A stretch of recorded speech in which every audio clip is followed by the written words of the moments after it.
Pak Fadil, kalau Iya, tadi iya, saya iya. bicara tentang dana desa, tapi ini kan juga PR buat capres yang baru ya, Iya, betul. karena isu ketimpangan, kemiskinan itu masih menjadi isu yang dianggap nggak mudah buat capres-capres ini gitu Iya, ya. Nah mungkin PR buat capres ini terkait dengan kesenjangan dan kemiskinan ini apa sih strateginya yang jitu gitu? ya saya kira pertama-tama kan instrumennya yang bisa digunakan untuk bisa mengatasi masalah itu kan instrumen anggaran ya, betul.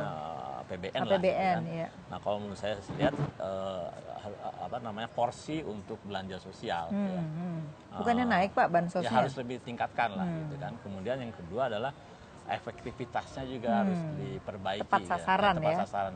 Selama ini misalnya anggaran desa lah ya yang jumlahnya cukup 60 besar triliun. itu 60 triliun itu kalau kita lihat dampaknya terhadap penurunan kemiskinan di desa itu belum cukup signifikan ya. kan. Jadi itu ada masalah dengan desain dan implementasi daripada program-program tersebut gitu kan. Jadi harus perbaikan. Kalau dana sih nggak kurang-kurang ya sebenarnya. Belanja sosial itu. Kemudian yang kedua saya kira adalah yang terkait dengan bagaimana itu apa namanya mengintegrasikan berbagai program-program itu sebagai menjadi lebih baik. Kita lihat misalnya hampir setiap departemen sekarang ini punya kan, anggaran punya kemiskinan, anggaran pengentasan kemiskinan, kan? Tapi dilakukan oleh masing-masing departemen. Jadi nggak terintegrasi ya? Tidak terintegrasi. Jadi bagaimana ini bisa dilakukan secara lebih terintegrasi ya, lebih terkoordinasi ya, dan lebih terencana sehingga dampaknya itu lebih bisa signifikan, signifikan. Kemudian yang kedua adalah bagaimana menumbuhkan kemudahan berusaha ya.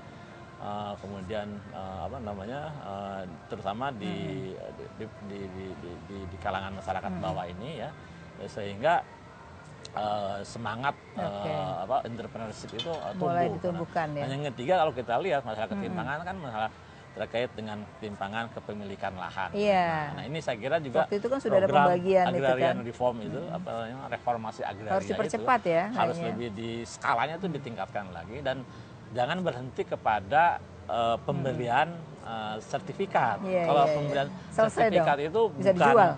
maksudnya bukan reformasi agraria yang benar-benar real gitu. Karena itu kan hanya pemberian sertifikat. Lahannya itu sebenarnya sudah dimiliki oleh orang itu lain. Kemudian disertifikatkan kan gitu. Kalau ini adalah bagaimana reform dilakukan supaya ada perimbangan ya yang lebih baik lagi dalam kepemilikan lahan itu. Gitu. Nah Pak, kira-kira kalau kita lihat seandainya Prabowo menang nih, prospek ekonominya gimana?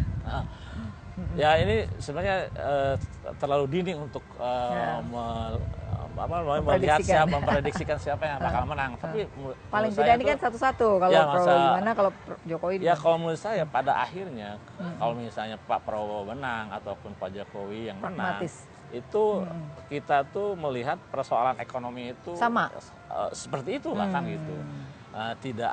Kita tidak memiliki luxurious kemewahan untuk bisa melakukan berbagai kebijakan-kebijakan ya yang misalnya yang terlalu ekstrim lah gitu. Jadi nggak akan mungkin tiba-tiba berubah. Gitu. Jadi karena setiap persoalan itu kemudian harus ditangani dengan kebijakan dan program-program ekonomi yang rasional. Iya. Tapi kan masyarakat pengennya instan nih Pak. Nah itu yang nggak bisa gitu kan. Nah misalnya saja sekarang kan yang saya khawatirkan misalnya terkait dengan kedua kandidat ini masing-masing berlomba-lomba untuk menjadi sangat nasionalistik misalnya gitu kan. Betul. Kemudian anti asing gitu kan. Saya kira kita nggak bisa seperti itu. Kita ini kan perekonomian kita kan perekonomian yang terbuka ya. Dan small open economy lah. Ya, terbuka tapi small kan gitu. Jadi nggak bisa harus seimbang lah. Sendiri, kan, gitu. Saya kira pada akhirnya yang prevail itu yang akan menjadi siapapun juga presidennya itu adalah bahwa ekonomi policy yang rasional itu yang akan yang rasional artinya. Ini catatannya rasional ya. Jadi kita nggak bisa semuanya seperti zaman dulu aset mau kita ambil kembali, betul, itu gitu. rasa-rasanya malah kita akan kena dampaknya ya. Justru akan memberikan dampak yang negatif buat perekonomian kita. Gitu. Oke, ada image di masyarakat bahwa selama ini masyarakat sering dikejar-kejar pajak, Pak. Nah, ini bagaimana kita bicara tentang APBN kita yang defisit, di sisi yang lain masyarakat juga sebenarnya ingin bayar pajak, tapi jangan sampai seolah-olah data pribadi mereka itu selalu diungkap gitu. Nah, ini juga menjadi persoalan kenapa daya beli kita sedikit menurun beberapa waktu yang lalu. Ya, kalau kita ini sih kalau kita ikuti prinsip warga negara itu harus bayar pajak ya. Pajak itu kan kalau misalnya ekonomi lagi melemah gitu kan, ya kemudian harus ada relaksasi kan gitu, sehingga orang tuh bisa lebih meningkatkan konsumsinya kan gitu. Tapi kalau misalnya ekonominya lebih baik ya ya harusnya sih memang pajak itu dituntut untuk bisa lebih baik lah kan gitu kan.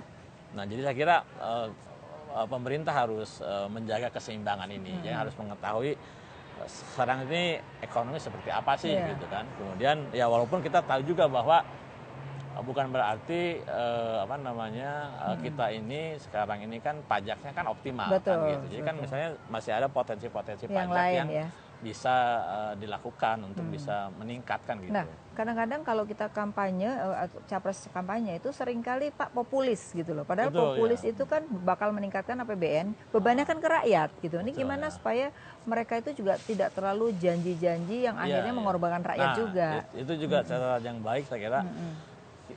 Dalam memberikan atau dalam menyusun program itu nanti visi misi dan seterusnya itu memang kita harus lebih realistis lah. Jangan sampai terlalu populis, terlalu ambisius kan gitu kan. Harusnya ikuti yang teknokratis lah, gitu, yang nyata kan gitu, yang real lah gitu.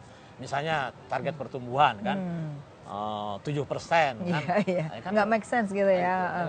Kalau untuk jangka pendek ini kan nggak make sense. Kalau kita lihat kan mungkin ya sekarang ini 5, kalau meningkat ke 6 dengan berbagai perbaikan mungkin bisa gitu. Tapi kalau misalnya 8%, nah itu kan mungkin yang kayak gitu harus dihindari, karena nanti yang ditagih kan ini sendiri mereka sendiri kan gitu, susah gitu. Oke. Nah, terakhir Pak, kalau kita bicara tentang ke depan ini ya, masyarakat kita ini kan juga sekarang ini terlalu banyak informasi yang atau komunikasi masyarakat sendiri ini kan kurang baik ya. Bagaimana sih meningkatkan ke depan ini tidak hanya pada kredibilitas pemerintah tapi komunikasi yang baik kepada masyarakat sehingga tidak terjadi disinformasi yang menimbulkan efek negatif, Pak?